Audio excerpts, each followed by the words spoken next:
आज तुम्ही स्वाभिमानी विकास आघाडी स्थापन केली, कोणकोणत्या पक्षासोबत घेऊन तुम्ही आघाडी स्थापन केली? स्वाभिमानी, प्रथमतः मी स्वाभिमानी आघाडीचा अर्थ सांगतो. ज्याला मान, सन्मान, अभिमान ही एकत्र घेऊन येणारी ही आघाडी म्हणजे सर्वसामान्यांची ही आघाडी आहे. BSP आहे, न्यू राष्ट्रीय समाज पार्टी आहे आणि MIM पक्ष आहे, RPI आहे. असे अजून जे येणार आहे, पत्रकार परिषद, अजून रिपब्लिकन सेना सुद्धा आहे. ह्याच्यानंतर अजून सुद्धा ज्याला जे पक्ष येणार आहेत त्यांची सुद्धा ही स्वाभिमानी आघाडी आहे. बाकीच्या पक्षाबरोबर आमची चर्चा ही चालू आहे स्वाभिमानी आघाडीमध्ये येण्यासाठी. स्वाभिमानी आघाडी करत असताना तुमचा तर जिल्हा परिषद पंचायत समितीला काय अजेंडा असणार आहे? सध्याला जे काय पैशातून सत्तेतून पैसा जे काय केवळवाना म्हणजे केळसवाना राजकारण आहे, ह्याच्यात काही स्वाभिमानी लोक पण आहेत, ते गरपटले जाते. तर महिला सबलीकरण आहे, विकासाचे मुद्दे आहेत, सडक, पाणी, शाळा, ही बेसिक सुविधा अजून ग्रामीण भागात पोहोचलेल्या नाहीत. त्यामुळं त्या बेसिक सुविधा लोकांपर्यंत पोहोचावा आणि लोकांचं राहणीमान सुबल व्हावं, दळणवळण साधनं सुबल व्हावं, यासाठी आम्ही प्रयत्न करणार. आता तुमच्या सोबत जे वेगवेगळ्या पक्षाचे जे उमेदवार आहेत इच्छुक, ते असे म्हणजे उभं राहण्यासाठी सक्षम आहेत असं वाटतं का तुम्हाला? हे बघा, सक्षम याचा अर्थ काही भांडवलशाही, कारखानशाही, पैसेवालीने असं मांडलाय की तो माणूस 15 ते 20 लाख रुपये मार्केटला घालेल का, असाच याचा अर्थ सक्षम. पण स्वाभिमानी आघाडीचा सक्षम अर्थ असाच आहे, ज्यानं अर्ज भरला तो माघारी न घेणं आणि जनतेच्या समस्यांना सामोरे जाणं, हा स्वाभिमानी आघाडीचा उभं राहण्याचा हा हेतू आहे. आणि आमच्यातले सर्व कार्यकर्ते तन, मन, धन, अर्थ हे सगळ्यांशी सक्षम आहेत, जनतेपर्यंत जाण्यासाठी प्रबळ आहेत. आणि तुमच्या पक्षांत जे सगळ्या पक्षाची तुम्ही आघाडी केली आहे, त्या पक्षाचं काय जागा वाटप, काय सूत्र काय ठरलेलं आहे का तुमचं? तुम्ही बोला. अजून तर नाही, पण निश्चितच लवकरच आम्ही जाहीर करणार आहे. सगळं अजून काय पक्ष आहेत त्यांच्यासोबत बोलणं चालू आहे. त्या सर्वांना विचारात घेऊन योग्य वेळेस आम्ही त्या सगळ्या गोष्टी जागा वाटपायला आम्ही जाहीर करू. सूत्र कसं असणार आहे तरी? आता कसं आहे की आतापर्यंत तुम्ही बघितलं की दब्या कुचलीची लोक आहेत. मग इथल्या मातंग समाजाला आजपर्यंत ZP तिकीट दिलं नाही, पंचायत समिती तिकीट दिलं नाही, होलार समाज आहे, त्यानंतर बौद्ध समाज आहे. ही ज्या ज्या वेळेस आरक्षित जागा पडल्या जाते, SC आरक्षण असेल तरच SC मध्ये विचार केला जातोय. पण ओपन मधून पण हा जो समाज आहे यांचं या मतदारसंघामध्ये अतिशय प्राबल्य आहे. निर्णायक मतदान ह्या समाजाचं आहे की बौद्ध असेल, मातंग असेल, होलार समाज असेल, ही निर्णायक मतदान असताना सुद्धा ह्या प्रस्थापित पक्षांना ही जी लोक आहेत ती विचारात न घेता त्यांच्या म्हणजे त्यांचं जी कार्यकर्ता आहे, हित संबंध असणारी जी माणसं आहे, जी लॉर्ड पैशा पाण्यानं ह्या माणसांना ती संधी देऊन पैशाचा वापर करून ह्या दबा उचल्या समाजाचे मतं विकत घेऊन की त्यांच्यावर राज्य करण्याचं जे आतापर्यंत चाललेलं आहे काम, विकास बघायला गेला तर ZP जिल्हा परिषद गटामध्ये काय विकास करत नाही. ही नुसतं जिल्हा परिषद गाडीच्या बोर्डावर नाव लावायचं आहे, सदस्य म्हणून हे करायचं आहे आणि काम ज्यानं तिकीट दिलेलं आहे त्याचीच हमाली करायची आहे. विकास बघायला गेलं तर लॅम्प सोडला तर काय लावलेला आहे त्यांनी, काय विकास केला नाही. कुठल्याही जिल्हा परिषद सदस्यांना आमच्या संग डिबेटला बसू द्या, सांगू द्या ही विकास केलाय म्हणून. काय जिल्हा परिषद सदस्य तर आम्ही बघितलं तर आमच्या घरात त्यांना जिल्हा परिषद सदस्याची व्याख्याच माहीत नाही. अशी सदस्य निवडून येते ती आणि ती जनतेचा विकास करू शकत नाही. त्यामुळं शिकले सवरलेली सुशिक्षित लोक आणि युवक वर्गाला भागीदारी देऊन आम्ही या ठिकाणी निवडणुकीच्या रिंगणात पूर्ण ताकदीने उतरणार आहे. तुमच्या युतीचा आघाडीचा जाहीरनामा आणि वचननामा काय असणार आहे? भारतीय संविधान हाच आमचा वचननामा आहे. कारण की भारतीय संविधानाने जे आम्हाला अधिकार दिलेले आहेत, खऱ्या अर्थानं बघायला गेलं तर त्या अधिकाराचं म्हणजे कुठंतरी उल्लंघन होते की त्यांच्याकडून निवडून आल्यानंतर जे विकास व्हायला पाहिजे तो विकास ह्या सदस्याकडनं होत नाही. त्यामुळं येणाऱ्या काळात भारतीय संविधानाचा हाच आमचा अजेंडा आहे. कारण की येणाऱ्या काळामध्ये जी संविधानानं अधिकार लोकांना दिलेला आहे ती खऱ्या अर्थानं आम्ही योजण्याचं काम करणार. आज तुमचं ही स्वाभिमानी गठबंधन जाहीर करताय ना? हो, आज आमचं जाहीर आहे आमचं. आणि अजून काही छोटं मोठं पक्ष आहेत की त्यांच्यासोबत बोलणं चालू आहे, ती पण आमच्यात येणार आहे. MIMचे अध्यक्ष बोला. तर आमच्या गावामध्ये अजय ठोकळे यांनी जे का म्हणणं मांडलं त्यांचं की संविधान हेच आमचं जाहीरनामा असणार आहे. तर संविधानाप्रमाणे आज आपण बघतो की किती त्याचा आचरण त्या पद्धतीनं होतंय निवडून आलेल्या पदाधिकाऱ्याकडून.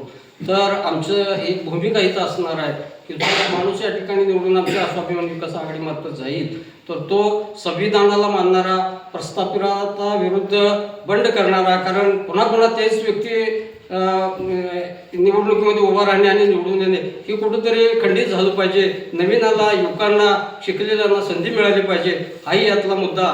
आणि दुसरं म्हणजे विकास करत असताना आम्ही जे काही एक विकास स्वाभिमान आपला कुठंतरी स्वाभिमान जपला पाहिजे प्रत्येकाने आणि त्या पद्धतीतून समाजामध्ये कार्य झालं पाहिजे. MIM पक्ष देखील या बॅरिस्टर ओवी साहेबांचे जे विचार आहेत ते तळागाळात पोहोचवण्याचा प्रयत्न चालू आहे. आज ग्रामीणमध्ये नगरपालिका असतील, महानगरपालिका असतील, जोमाने हा पक्ष त्या ठिकाणी उमेदवार उभा करत आहे आणि आपले पक्षाचे विचार त्याप्रमाणे आचार करण्याचा प्रयत्न करीत आहे. याही सांगली तालुक्यामध्ये नक्कीच आम्ही स्वाभिमान विकास आघाडी असेल किंवा आमच्या समविचारी पक्षाच्या संदर्भातून आम्ही निर्णय घेऊन जिल्हा परिषद पंचायत समितीमध्ये MIM मार्फत आम्ही उमेदवार देऊ. RPIच्या वतीनं काय भूमिका आहे?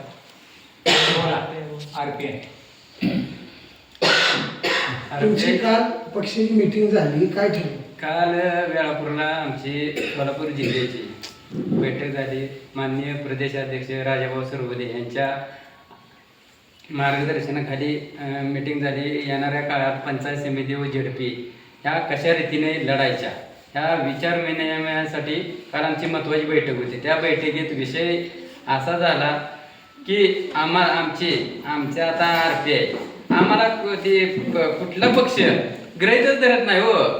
ज्याच्या संघ आमची युती आहे ती सुद्धा गृहीत धरत नाही. ती मातापुरता फक्त उपयोग करते. ते राजाभाऊनं आम्हाला काल डेमो दिला, तुम्हाला जी योग्य वाटते कार्यकर्त्याला ती योग्य करा.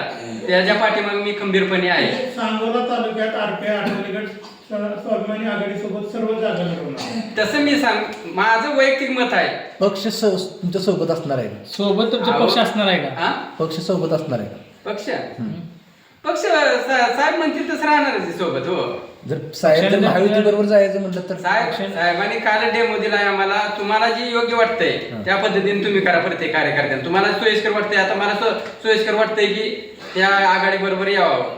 कुठल्या कार्यकर्त्याला वाटलं कुठं त्याच्या गटात काय इन्व्हॉल्व होईल त्या पद्धतीने ती करेल. त्याचा मार्ग प्रत्येकाला मोकळा आहे. तालुका पातळीवर का तुमची बैठक झाली? नाही, तालुका पातळीवर 1-2 दिवसात बैठक आहे आमची. सांगोला तालुक्यामध्ये जिल्हा परिषद आणि पंचायत समितीगण सर्व जागा लढणार आहेत का ठराविक?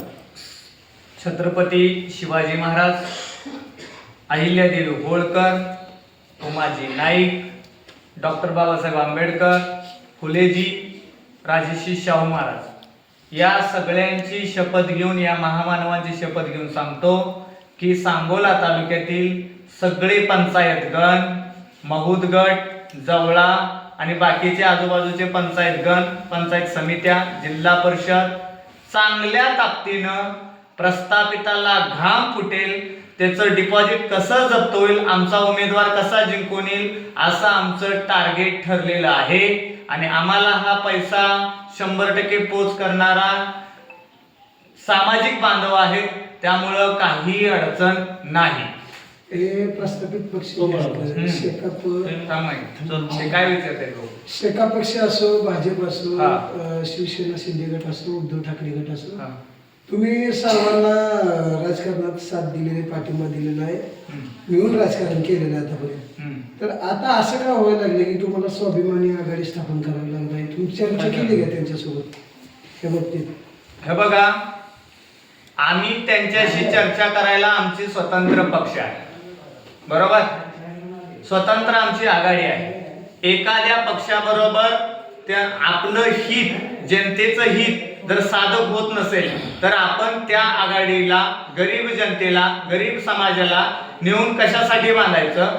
काल नगरपालिकेला मंत्र्यांचं, ग्रामविकास मंत्र्यांचं हेलिकॉप्टर सांगोला तालुक्यामध्ये धाड धाड धाड धाड धाड करत जात होतं. ते हेलिकॉप्टर जनतेनं आपल्या झाडूनं आपल्या मतदानाच्या या अधिकारानं ते हेलिकॉप्टर सांगोल्याच्या बाहेर माळशिरसला घालवलं.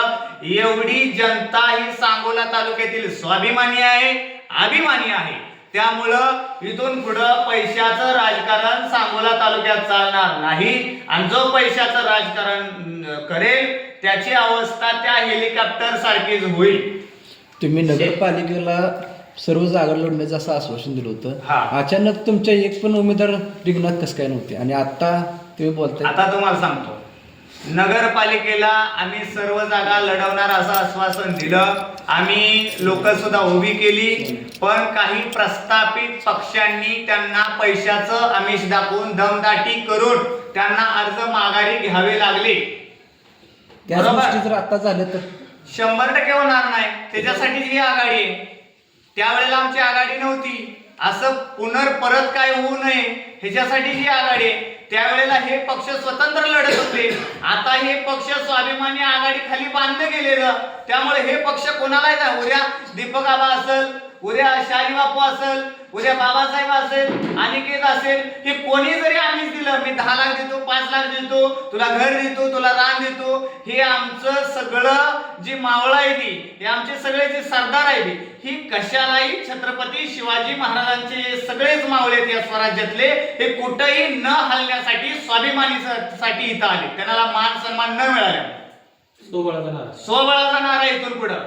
आणि नुसता सांगोल्यात नाही तर भाई गणपतराव देशमुख यांचं तत्व स्वाभिमानी आघाडी ही सगळ्या महाराष्ट्रात केल्याशिवाय राहणार नाही. त्यांची जागीरदारी आहे का तालुक्यामध्ये, का विकत घेतला यांनी हा तालुका? स्वाभिमानी आघाडी जर आली तर पहिलं विकास कामं कुठल्या ह्याच्यावर तुम्ही करणार, जोर देणार? कुठली विकास कामं असतील तुमची महत्वाचे? Rural area development. शहर तर विकास होत असतच, पण ग्रामीण भागातील बालकांचा, महिलांचा, शैक्षणिक असेल, आरोग्य असेल, हे सगळे विकास करणं गरजेचं आहे.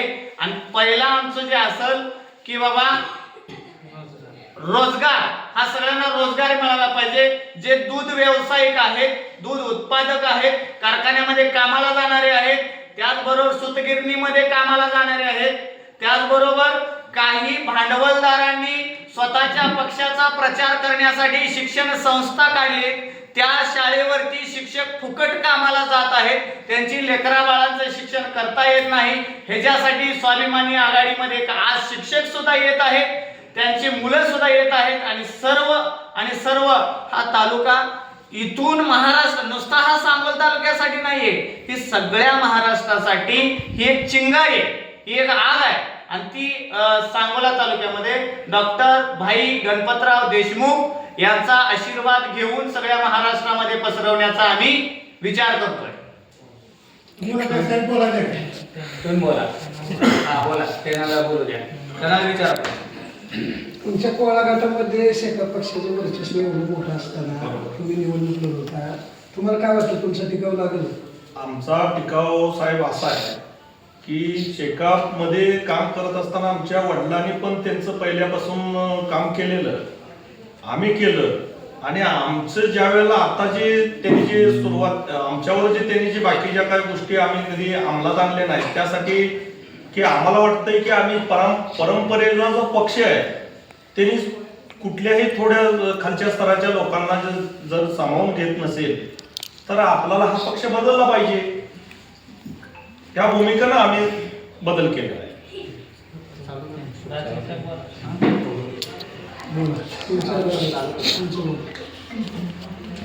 बाळासाहेब राजगे पहिल्यांदा निवडणूक लढवता, पहिल्यांदा काय वाटतंय जनतेसमोर जाताना काय वाटतं?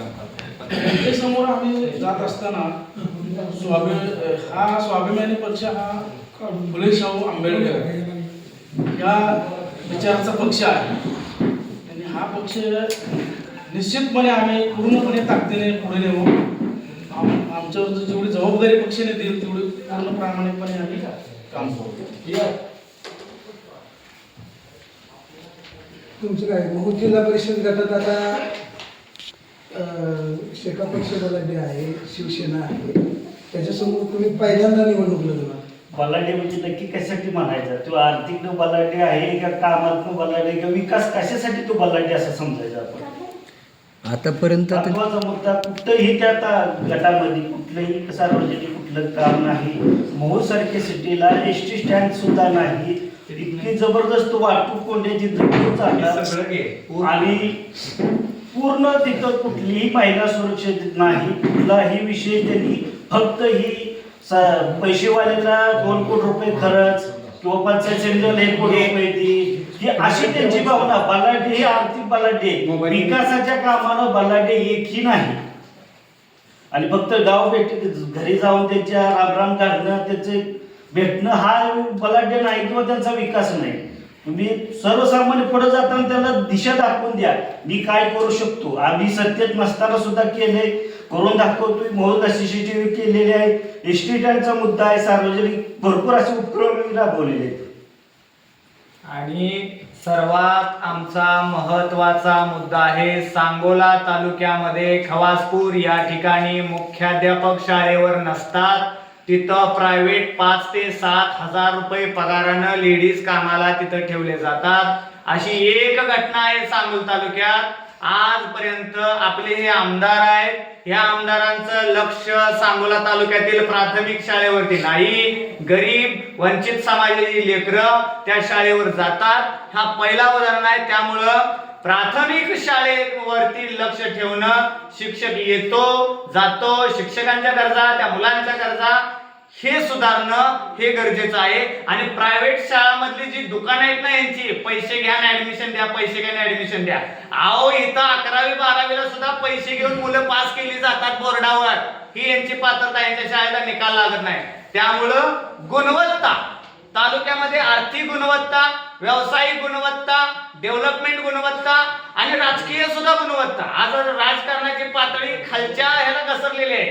काल बघा कुणाची आई बहीण वगैरे ही ह्याच्यावर वातावरण चाललंय. त्यामुळं हा तालुका भाई गणपतराव देशमुख यांच्या तत्वाचा तालुका आहे, शांततेचा तालुका आहे. अशा पद्धतीनं राजकारण, समाजकारण अशाच पद्धतीनं तालुक्यामध्ये चाललं. अजून खासदार साहेब तुम्ही बोला, पाटील तुम्ही बोला. सरकारी शेवटचा प्रश्न. हा बोला. शेवटचा प्रश्न. आता निवडणूक लढवत असताना तुमचे उमेदवार वेगवेगळ्या गटात उभा राहतील, गणात उभा राहतील. समजा जर प्रस्तावित पक्षाकडून तुमच्या उमेदवारांना सेटलमेंटचं राजकारण जर केलं तुमच्या उमेदवारांसोबत चर्चा करून, तर त्या बाबतीत तुम्ही काय हमी द्यायचं? ऐका, बोलू का मी? सेटलमेंटचं राजकारण जर केलं तर मागल्या वेळेला भाजप आणि शेकापला कसा सांगोला तालुक्याने झटका दिला, तसाच स्वाभिमानी आघाडीला झटका बसेल. बरोबर? त्यामुळं स्वाभिमानी आघाडी त्यांचा अभिमान आणि स्वाभिमान कधीच विकत जाणार नाही. आम्ही 100% स्वतःच्या ताकदीवर, ते जर आमच्या सोबत आले, स्वाभिमानीमध्ये शेकाप येतो म्हणलं, स्वाभिमानीमध्ये शिवसेना येतो म्हणले, आबा स्वाभिमानी येतो म्हणले, त्यांना घेऊन आम्ही राजकारण करू, पण त्यांच्यात आम्ही जाणार नाही. ठाम भूमिका आहे. ठीक आहे, धन्यवाद.